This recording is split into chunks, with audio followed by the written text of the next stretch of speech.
Hello, and welcome to the podcast. It's really nice to be here today. I'm feeling good. I'm feeling very good. Now, my dear bestie, Danny, suggested a topic. She suggested that we talk about grounding today, and I immediately agreed. But then I started thinking about it, and I thought for sure that I had already done an episode on grounding. I was so sure of it that I went through the archives 4 times over 2 separate days. I would have sworn in a court of law that I have already done an episode on grounding, and I would have perjured the hell out of myself because, as it turns out, we have done no such episode. I have talked about grounding and earthing. Back in the Earth Magic episode, we brought it up, and also we talked a lot about it really in the energetic healing episode. But I have not done a full episode about it alone until today. Because it is a practice that deserves our undivided attention. So today is the day, and here we go.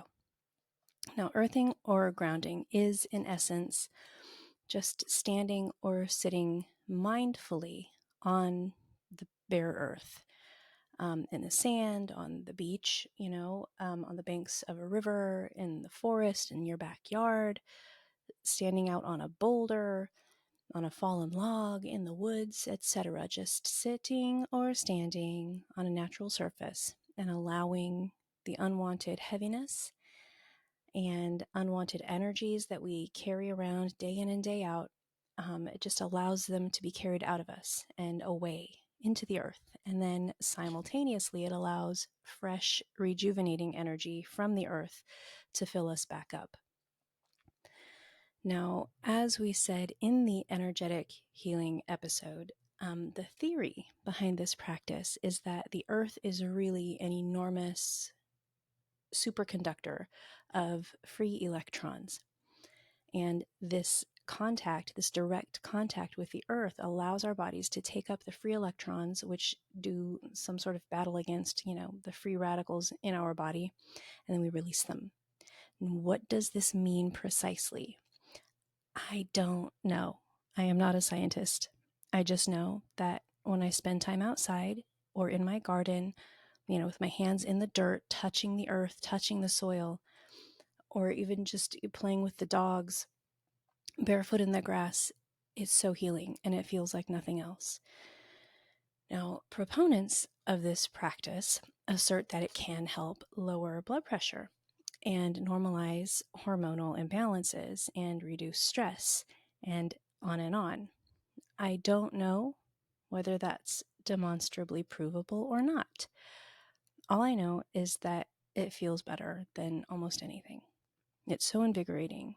And we are witches. We know good and well that we are meant to be outside in the fresh air, in the sunshine, standing firmly on the earth, drinking it in. And that's what earthing is. When we meditate with crystals in our hands, it's a smaller form of the same practice. We're holding these earth elements and allowing them to heal us. And that's what earthing is. That's all that it is.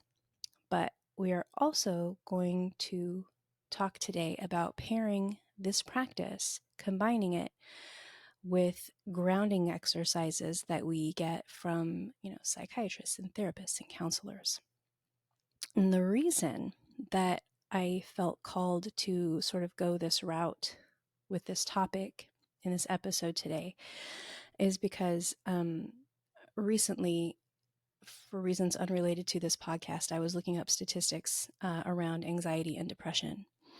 And it was surprising to me to find that 1/3 of all adults in the US in 2023 reported suffering from anxiety and or depression.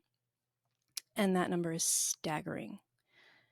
I want to once again remind everybody that the information presented in this podcast is not intended to diagnose or treat any mental or physical or medical psychological condition. I am not a doctor. No one should ever listen to what I say. But the fact is that statistically, at any given time, 1 in 3 of us is experiencing anxiety or depression, or some combination of both. And grounding exercises given to us by professionals can sometimes help to regulate it. When doctors talk about grounding exercises, they don't typically mean standing outside barefoot. The kind of grounding techniques that they recommend are practices that help us connect with the present moment. That is what is meant by grounding in that context. This is about reducing anxiety and promoting a sense of stability. But I can believe that we should combine these practices.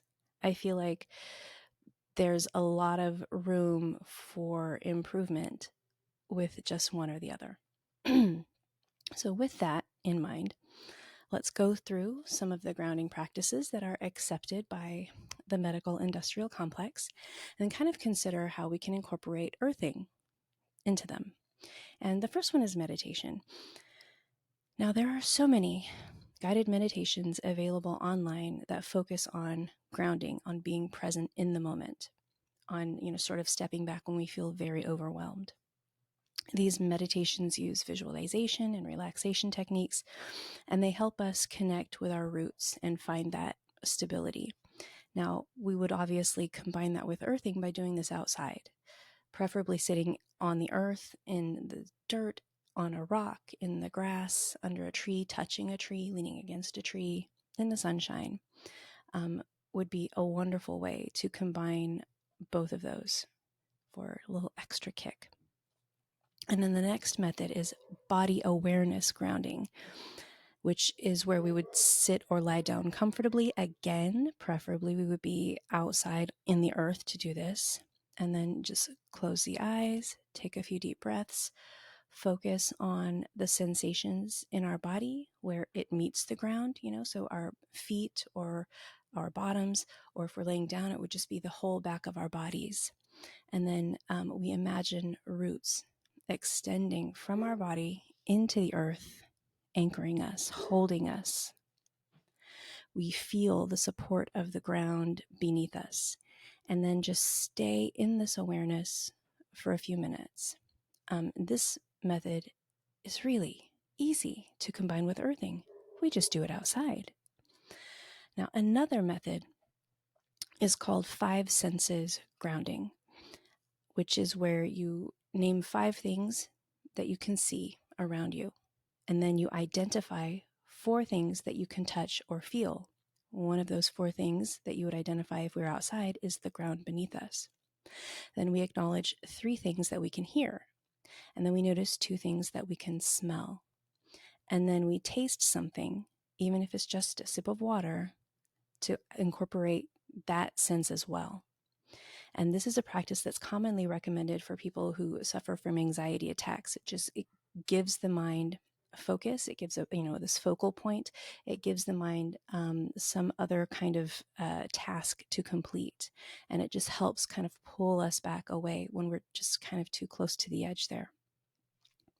And then the next one on the list is physical movement. So engaging in activities that connect us with our body and the physical world, such as walking barefoot on grass, or gardening, or doing yoga. Exercise and movement are really important to our overall health, but sometimes we don't consider it when we think of our mental and emotional well-being too. And moving the body is so important to that. And then we come to breathing exercises. And here there are 2 methods that I wanted to talk about. And we can experiment and see what we like best. But the first is called 4-7-8 breathing, where we inhale for 4 seconds, hold for 7 seconds, and then exhale for 8 seconds.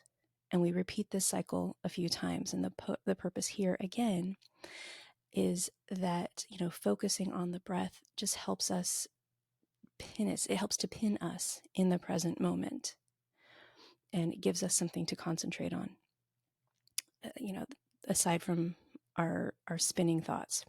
And then the other method of breathing exercise that I wanted to touch on today is called box breathing. And a lot of us have heard of this, or at least some form of it, where we just inhale for 4 seconds, hold for 4 seconds, exhale for 4 seconds, and then pause for 4 seconds before we start again.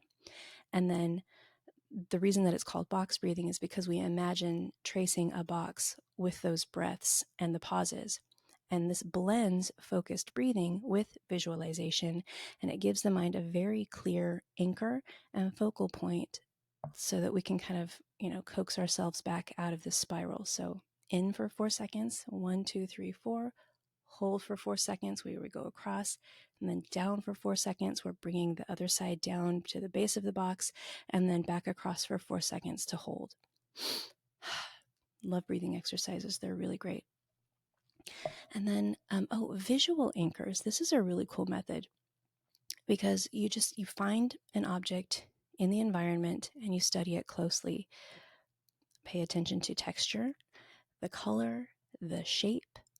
And this helps, again, to shift the focus away from those anxious thoughts and gives you something real in the physical world to ruminate about, to consider, to imagine, to study. So, go outside and observe the sky, the trees, any natural object, a stone. Go outside, stick your foot in the earth, and observe your foot. Think about it, consider it, imagine it, follow, your muscles and your tendons and your blood all down through your foot. Just imagine coursing through the entire foot. This is a really, really good technique for pulling back when we're spinning, when we're spiraling, and just kind of bringing that focus very narrow, but also in the physical world. Then we had, grounding objects. I love this one. So you just find a small object to carry with you. There are anxiety rings that you can get that spin. So those are really good. So, any kind of a piece of jewelry could function this way. But also, a smooth stone or a worry stone or a crystal. When you feel anxious, you hold it in your hand. You focus on its weight, on its texture, on its temperature.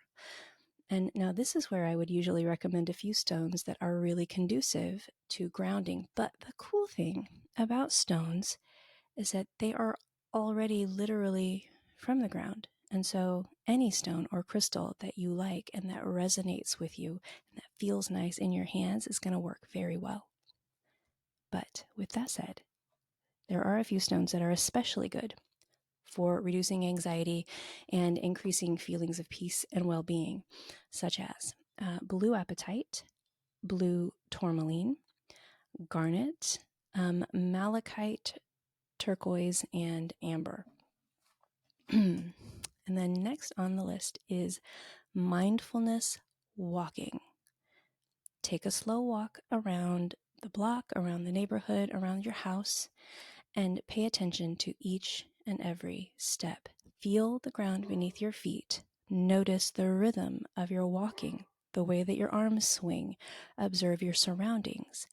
Feel the way that your muscles contract and extend. Breathe in for 2 or 3 steps and then out for 2 or 3 steps. Create a pattern to follow.